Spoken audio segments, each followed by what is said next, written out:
বাংলাদেশের মেয়েদেরকে সমর্থন যোগাতে এসছেন বেশ কয়েকজন বিদেশি। পণ্ডিত জওহরলাল নেহেরু স্টেডিয়ামে অনুষ্ঠিত হচ্ছে এবারের নারীদের sub championship, women's sub championship, যেখানে বাংলাদেশ প্রথম ম্যাচ খেলছে মালদ্বীপসের সাথে। সেই ম্যাচে এই বিরল দৃশ্য দেখা গেছে। বেশ কয়েকজন রাশিয়ান নাগরিক তারা এসছেন বাংলাদেশে এবং তারা বাংলাদেশের মেয়েদেরকে সমর্থন যোগাতে এসছেন।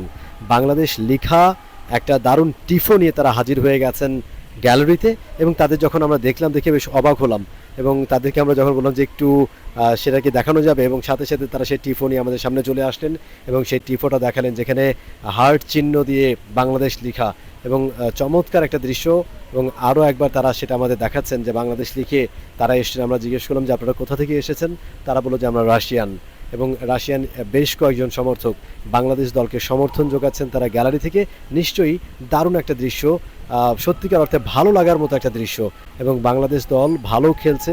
আজকের এই ম্যাচে তারা প্রথম মিনিটে গোল দিয়ে শুরু করেছে। আনিকা রানিয়া সিদ্দিকি মাত্র 13 সেকেন্ডে সম্ভবত এবারের সাফের first. For more updates, subscribe to our YouTube channel and click on the bell icon. Follow us on Facebook and Instagram. Download T-Sports app to enjoy exciting games and highlights. Visit tsports.com.